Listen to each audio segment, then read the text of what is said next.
Slavery in the United States is a dark and shameful chapter in the country's history that left deep wounds and continues to impact society today. Although slavery was officially abolished over 150 years ago, the effects of this institutionalized injustice are still felt in the lives of African Americans today. Slavery existed in the United States from the late 17th century until 1865, when it was finally abolished following the Civil War and the passage of the 13th Amendment to the Constitution. This period degraded generations of people into slaves and had a devastating effect on the economy, culture, and moral conscience of the nation. Slavery was widespread in the southern states of the United States, where the economy depended on agriculture, particularly the cultivation of tobacco, rice, and later, cotton. In these states, slave labor was the basis for economic prosperity. Slavery was virtually non-existent in the northern states where industry developed. The geography of slavery was limited to the South, which contributed greatly to the conflicts between the North and South that eventually led to the Civil War. Slavery in the American colonies began in the late 17th century. In 1619, the first African slaves were brought to Virginia. At first, they worked on tobacco plantations. Later, with the development of cotton farming, slavery became an integral part of the economy of the southern states. In the late 18th century, slavery was legalized, and several laws, such as the slave codes, legalized the rights of slave owners and established strict rules for slaves, including prohibitions on education and movement. With each passing year, slavery grew stronger in the South. Despite the growth of the abolitionist movement in the northern states, African slaves were brought to the United States across the Atlantic Ocean as part of the transatlantic slave trade.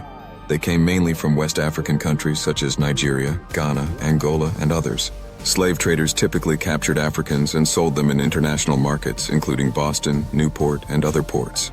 The slave trade was organized by international trading companies, notable among them Britain, Portugal, and Spain, as well as the United States, which actively participated in the transatlantic slave trade, despite the prohibition of the slave trade in 1808. In the 18th and 19th centuries, Great Britain, Spain, France, Portugal, and Holland had the greatest influence in the slave trade. In the United States, the work of capturing and selling slaves was organized by companies such as the Royal African Company. One of the most famous personalities in the context of the slave trade was John Cabot, an English explorer, and the kinship and commercial ties between America and European countries. Slave traders not only brought and sold slaves, but also controlled large amounts of capital related to slave labor. Slave owners were wealthy landowners and businessmen, primarily in the South. Slave ownership was a source of wealth, and many families inherited slaves. Most slave owners derived their fortunes from plantation farming, which used slave labor to produce goods such as tobacco, rice, and cotton. Slave owners were in the minority at first, but over time, in the 19th century, slavery became widespread and encompassed most of the southern states. Slavery in the United States existed for almost 250 years, from 1619 to 1865. During this period, about 12 million African slaves were brought to America, of which only about 400,000 were brought to the U.S. Nearly 2 million Africans died during transportation. The average life expectancy of slaves was greatly reduced due to brutal working conditions, poor nutrition, and violence. The average age of a slave was generally less than 30 years old. The economy of the southern states of the United States during the period of slavery was entirely dependent on agriculture, which used slave labor on plantations to produce commodities such as cotton, tobacco, rice, and sugar. These commodities formed the basis of southern states' exports and contributed to the prosperity of regions where African slave labor was heavily used. Cotton in particular became a mainstay of the economy and was even referred to as white gold. The slave states did not have industrial production to the same extent as the northern states, and their economies were agrarian, based on labor-intensive agriculture. Cotton. By 1860, the United States produced 60% of the world's cotton, which was mostly grown in the southern states. Cotton was the most important cash crop supporting the southern economy. Tobacco. Although its production declined at the turn of the 18th and 19th centuries, tobacco remained an important product for southern states, especially in Virginia and Maryland. Rice and sugar. Rice was grown in South Carolina and Georgia, and sugar was grown in Louisiana.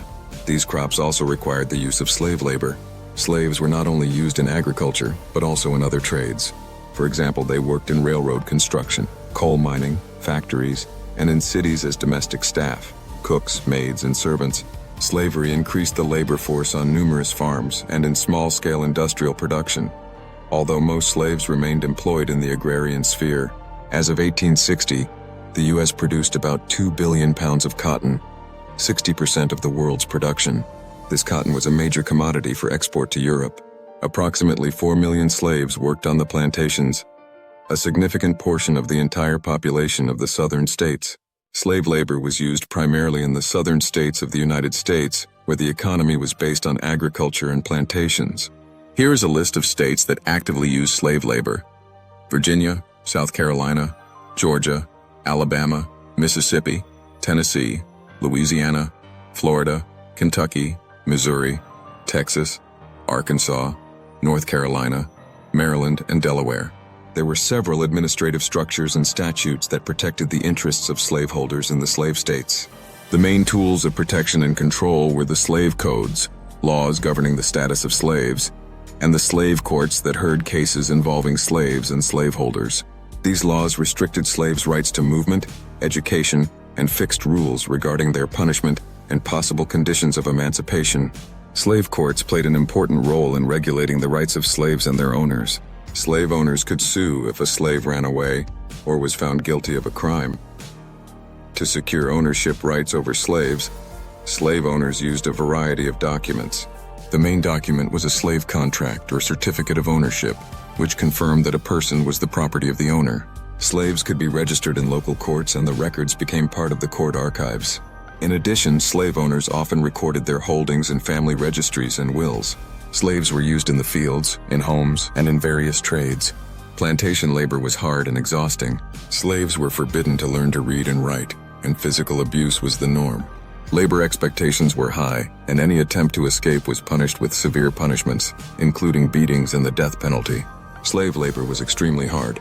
Slaves were used in agrarian work such as picking cotton, trimming sugar cane, watering tobacco, and other physically demanding and grueling labor. The workday began at dawn and lasted until dark, usually 12 to 16 hours a day, with a short lunch break. Overseers supervised slaves on the plantations, and their job was to control slave labor and maintain discipline. Sometimes overseers used violence to enforce obedience. Punishments for slave misbehavior were severe. Slaves were beaten, whipped, left in the sun without water or food, imprisoned, or chained. If slaves escaped, they were severely punished and often sentenced to death for the edification of others. The slaves' living conditions were extremely harsh. They lived in small, poorly equipped houses or even shacks, and were poorly fed. Their diet consisted mainly of cornmeal, corned beef, and sometimes vegetables. Many famous writers have written about slavery and the lives of African Americans. One of the most famous is Harriet Beecher Stowe, author of the novel Uncle Tom's Cabin. This book played a significant role in the public perception of slavery and sparked public debate. Also worth mentioning is Frederick Douglass, a former slave who became a famous abolitionist and author of the autobiographical work, The Life of Frederick Douglass. These works and stories about the lives of slaves and slave owners gave a voice to the oppressed and were an important contribution to the struggle to abolish slavery in the United States. Slavery was a major trigger of the American Civil War. The situation escalated each year as the northern states, which supported abolitionism, confronted the southern states, where slavery was the mainstay of the economy. Fierce disputes between the two regions over the right to slavery and whether to abolish or maintain slavery led to war. Abraham Lincoln, President of the United States, played a key role in freeing slaves by signing the Emancipation Proclamation in 1863, which freed slaves in the southern states. Lincoln was assassinated in 1865, and it is believed that his assassination was related to his decision to abolish slavery, as it greatly shook the political and social fabric of the southern states. After the abolition of slavery, African Americans faced severe segregation and discrimination that persisted until the mid-20th century. Legislation such as Jim Crow laws perpetuated racial segregation and oppression, leading to a long period of civil rights struggles. After the Civil War, the Ku Klux Klan, a terrorist organization aimed at maintaining white racial hegemony and suppressing the rights of African Americans, resurged in the South. Lynch trials, i.e., lynchings, became part of the culture of violence and fear in the southern states. Beginning in the 1960s, with the Civil Rights Movement, African Americans began to gain full civil rights, but discrimination has continued in various forms to this day. In recent decades, the discussion of reparations for African Americans for slavery has been growing. A multitude of organizations and activists argue that the government should pay reparations for historical injustices that led to poverty, inequality, and racial discrimination. African Americans continue to face inequalities, including in education, healthcare, and justice. At the same time, African Americans have made significant gains in various fields, and the struggle for equality continues.